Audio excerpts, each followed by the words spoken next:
All right, so today we are going to talk about fish oils. Okay, so what's the big deal about fish oils? Well, did you know that fish oils and or omega-3s as they're often called actually affect all kinds of different parts of your body? So, depending on where your levels of omega-3s are affects your heart, your brain, your eyes, every joint in your body, general inflammation. So, it's kind of a big deal.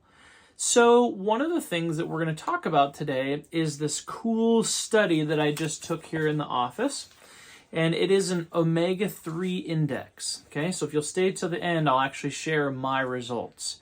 So fish oil, or oils in a general sense, have been kind of all the rage. For example, if you've been exposed to like a ketogenic diet, eating whole fats, whole foods, the Weston Price Foundation, for example. People have been talking about it for a long time. And over the past 30, 40 years, there's been kind of this split in traditional versus kind of the holistic approach, where we know now that things like vegetable oil is really not good for your fatty acid profile. The fatty acid profile is the omega-3s, omega-6s. They're the lengths of the different fats that are attached to the different parts of every cell in your body. And so it does matter what you eat, because you've heard the term you are what you eat. Technically speaking, it's you are what you absorb. But you are what you eat. So if you're eating these kind of crummy oils that tend to distort your cells in your body, then things aren't going to work very well. You're going to have an increased risk of dying of heart disease or a heart attack or a stroke, or your eyes are not going to work very well. You're not going to be able to have as much focus. Your brain's going to be inflamed. Your gut's going to be inflamed. Your joints are going to hurt. Now, I don't know about you, but I don't want to live that way. So this was a great little study for me, and that's something that's going to be available now moving forward here in the office. So anybody who would like to check this out themselves, they can totally do that. So I'm going to walk through my particular study. Now, there's a lot of different kinds of oils that are available. For example, olive oil, avocado oil, ghee, butter, coconut oil. Those are probably the main ones that I use. Now, the ones that we're talking about specifically in this study are EPA and DHA. Now, that's a specific kind of fatty acid, and there are a few different things that you can eat, like fish, krill, cod liver, algal oils, and some foods that may be omega-3 enriched, milk and eggs, those sorts of things. And there are additional things that don't help very much, like walnuts, flax, and chia seeds, but their conversion to be able to move this number is not super great. There are other wonderful qualities about those particular foods, but if you're hoping to be able to move the numbers on this particular study and help with that inflammation, brain, eyes, joint function, the chances are low that those particular items will probably help. Now, it's really interesting because this was a really easy study, and it goes through a company that we connect with, Standard Process, and they go through a particular company called Omega Quant.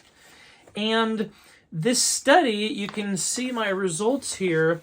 What happens is they break down the essential fatty acids in your blood by getting a little blood spot. So I took a little thing and went click on my finger, and then put a little blood on the thing, and then we sent it in, and like within 2 weeks, they sent me back this really cool little study. Now, in a general sense, I'm not going to go over it in any technical detail, but in a general sense, green is good, red is bad.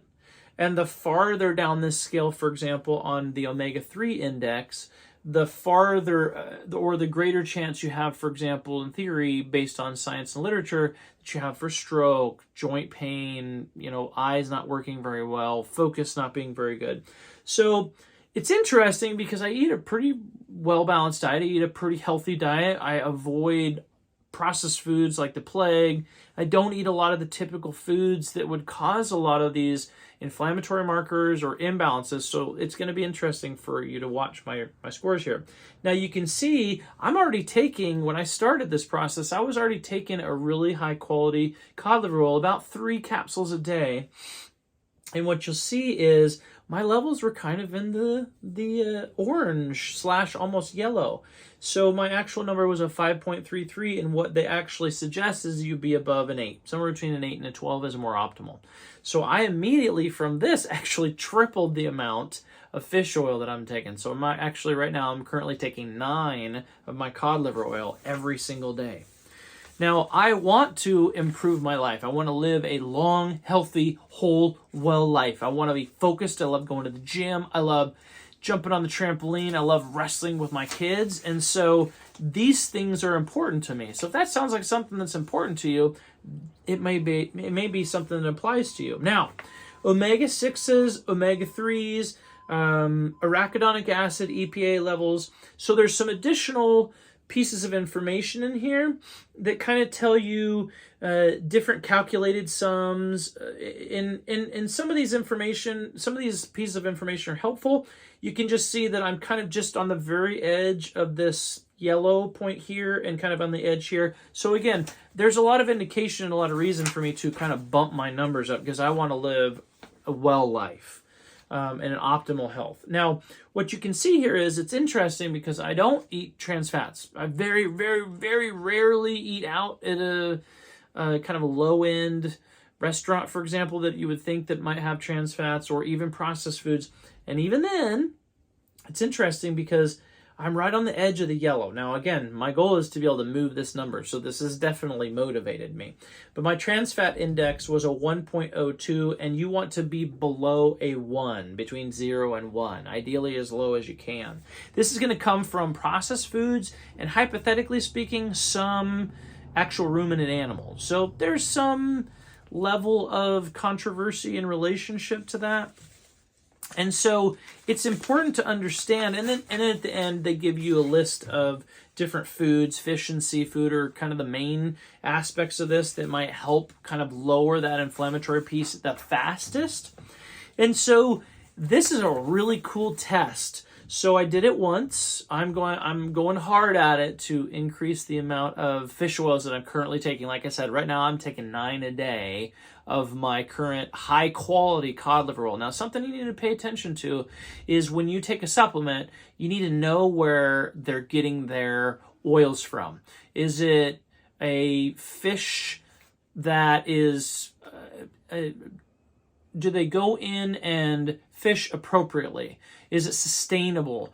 Is it loaded with all sorts of nasty chemicals or metals or some sort of pollutants? That's something that you need to know, because fish oil is one of those things where, for example, you can go to any store and pick up a bottle of fish oil, and to get the high enough quality doses in order to be able to move these numbers down, like I said, I'm taking 9 of a very high quality, high end fish oil in order to be able to move these numbers. So you have to be able to take a pretty good dose. So for comparison, some of these fish oils, so for example, I'm taking 9 a day of the high quality version. On the lower end, if you go and just pick them up off any shelf, you might have to take 15 or 20 of the same kinds of fish oil to be able to get the same quantity as 9 a day. Now, there are other supplements that I have that are a little higher dose than that would make it so I wouldn't have to take as many, but right now under my current plan, I'm taking a cod liver oil, which has a couple of other nutrients, minerals, and vitamins in it, because that's fitting my current plan. So, customize it to your own individual situation. But this is a great piece of information. I'm doing this hardcore. I'm going to retest in 4 months, and I'll retest every 4 months until I get every single one of these into an optimal range. And once I have them in an optimal range, they suggest testing like every 6 to 12 months. This cost is very inexpensive. It's under $100. Totally worth doing if you really want to live a well life and live the highest quality of life that you can. So if this is something you're interested in, please send us a note. We would love to hear from you. Comment, give us a like button down below. And this is Dr. Fisher signing out. To your well life.